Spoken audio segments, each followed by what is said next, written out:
এই জায়গার থেকে হেঁটে হেঁটে যেতাম ওই জায়গাটাই।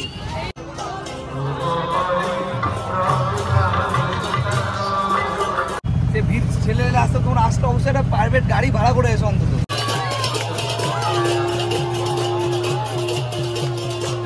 আমাদের গেস্ট হাউস আর গেস্টের উল্টো সাইডেই আমরা এই দোসার দোকানে দেখলাম। তো এটা কি ডাল বড়া তাই তো দাদা? আচ্ছা, ইডলি দোসা কত করে আছে তোমাদের কাছে? ইডলি আর দোসা কেমন প্রাইস আছে? আচ্ছা 25 টাকা। আচ্ছা ওকে, 1 প্লেট 4 পিস থাকবে দোসাতে ইডলিতে। আচ্ছা, আর বড়া যদি নিই 1 প্লেট 4 পিস থাকবে 25 টাকা। আচ্ছা আচ্ছা আচ্ছা, 5 টাকা 20 টাকা প্লেট 4 পিস থাকবে। 4 পিস থাকবে 20 টাকা তাই তো? আচ্ছা, পরোটা বড়া যারা খাবে না চলে এসো এখানে, ভালো মানে আমরা আগের দিনও খেয়েছি এখান থেকে। তো এটা নতুন করে ট্রাই করবো, দেখে না তোমাকে কি রকম রেডি এসছে।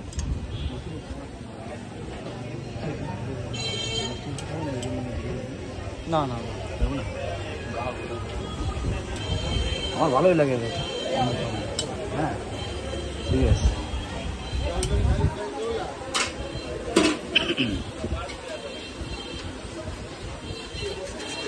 আচ্ছা বাহ, ভিড়টা নতুন দেখলাম।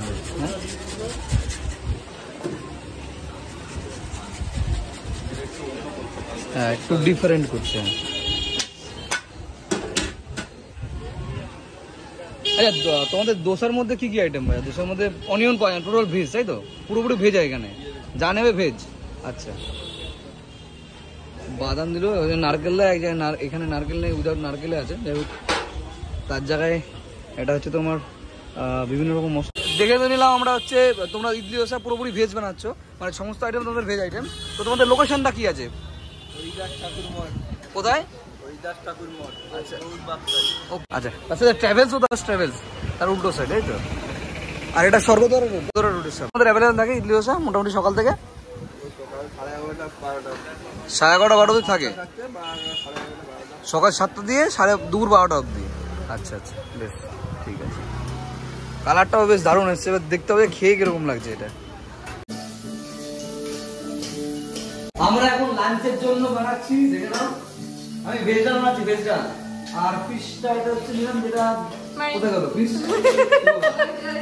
কোথায় নিচে? আচ্ছা এই যে এগুলো একটা আস্তে আস্তে কমপ্লিট। এটাও আমি রান্না করবো, ওরা দুজন সুমিকা রান্না করবে আর দিদি রান্না করবে। আর দেখতে হবে কিভাবে রান্না করছি, মাস্টার শেফ তো। ভাতটা অলরেডি ফুটে গেছে, মানে ভাতটা সিদ্ধ হয়ে গেছে অলরেডি।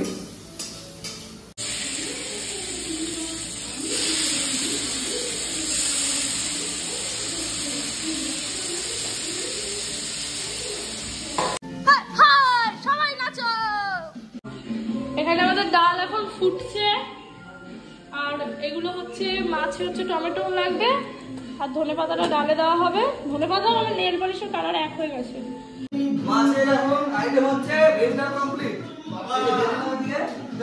এটা গরম আছে, কটা জানো? এটা পুরো গরম। এই মাছটা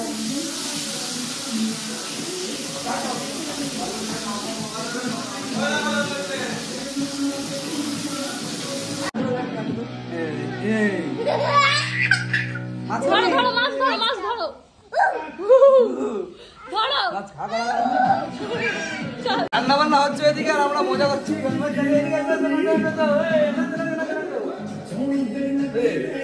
এটা ধরনের নাচ মজা করতে যাওয়ার জন্য আবার রান্নাটা দেখি কত ভালো।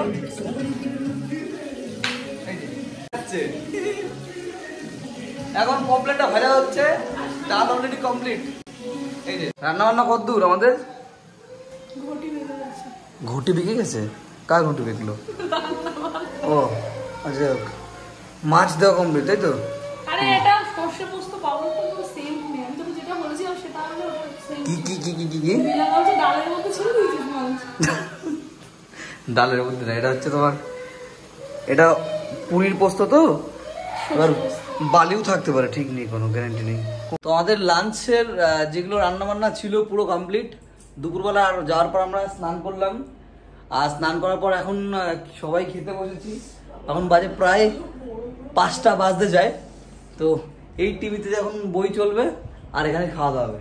তো মেনুটা দেখে নাও, মেনুটা যেমন ছিল তাই। এই যে এটা হচ্ছে ভেজ ডাল, আর একটা কোথায় এই হচ্ছে পাবদা, কমপ্লিট পমপ্লেট, দেখছো পমপ্লেট, পমপ্লেট, ও পমপ্লেট। পমপ্লেট আমি ভুলে গেছি।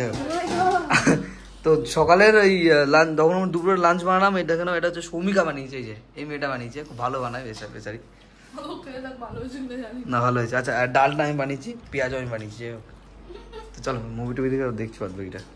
বসে পড়েছি, এটা আমার ভেজ ডাল, দেখি কিরকম হয়েছে। ফুড ব্লগার না, বাট ফুড ব্লগিং দিচ্ছি, কারণ চ্যানেলের ভিডিও তো লাগবে, সেই জন্য। ওই যে ওদের শেষের দিকে। ও আচ্ছা আচ্ছা, সরি সরি, তুই বল কেন খাচ্ছি বল। তোমাদের জানো একটা রেস্টুরেন্টে গেছিলাম দুপুরবেলা খেতে, তো ওখানে, হ্যাঁ আচ্ছা, দুপুর আমরা গেছিলাম খেতে, তা দুপুরের খাবারটা আমার ভালো থেকে আমরা গেলাম রাত্রেবেলায় ডিনার করতে। তো ডিনার করতে গিয়ে খাবার যেমন ছিল, নর্মালি খাবার ভালোই ছিল, খাবার খারাপ ছিল না, কিন্তু সমস্যা হচ্ছে একটাই, যে ওখানে খাবারগুলো বাসি ছিল, আর সেই জন্য ফুড পয়জনিং হয়েছিল। বাচ্চারা শরীর খারাপ হয়ে যায়, ফুড পয়জনিং ছিল, খাবার বাসি খাবার ছিল, সেই জন্যই মানে ও সহ্য করতে পারিনি। আমাদের সহ্য হয়ে গেছে, আমাদের সমস্যা হয়নি। রাত্রেবেলায় 2-3 বার বমি করেছে, আর মানে পেট খারাপ ছিল, লুজ মোশন ছিল। তো আজকে আমরা ঠিক করে দিই যে বাড়িতে, সেই জন্য যে রান্না বান্না, যে আমরা যখন এসেছি গ্যাস বুক করে নিয়েছি, তো এইটা দিয়ে এবার রান্না করবো, আর 2 দিন থাকবো, আর এই 2 দিনের মধ্যে এইভাবে রান্না করে খাবো। যদি প্রয়োজন হয় তাহলে বাইরে থেকে কিছু কিনে আনবো। তো চলো খেয়ে তোমাদেরকে বলছি, আর খেয়ে এবার মেলায় যাবো, মেলায় ভিডিও তোমাদের দেখাবো। বেজে গেছে প্রায় 7টা। তো এখন আমরা আমাদের গেস্ট হাউস থেকে বেরোচ্ছি, এখন যাব হচ্ছে পুরীর যে রথ হয়েছে, যেখানে মেলা, শ্রী জগন্নাথের মাসি বাড়ি, যেখানে মেলা হচ্ছে। তো চলো তোমাদের ট্রাভেলটা দেখা, আর এখান থেকে কত দূর সেটাও বলছি। আনুমানিক শুনতে পাচ্ছি সেটা হচ্ছে এখান থেকে প্রায় 30 মানে আধ ঘন্টা তো লাগবেই, 5-7 কিলোমিটার লোকে বলছে, এবার দেখি না গিয়ে বুঝতে পারবো না। তো চলো বেরোই, আমরা সবাই রেডি, সবাই বেরোচ্ছি, চলো। আর আউটফিটটা দেখে নাও আমার, পুরো দেখতে পারবে না। চলো লেটস গো।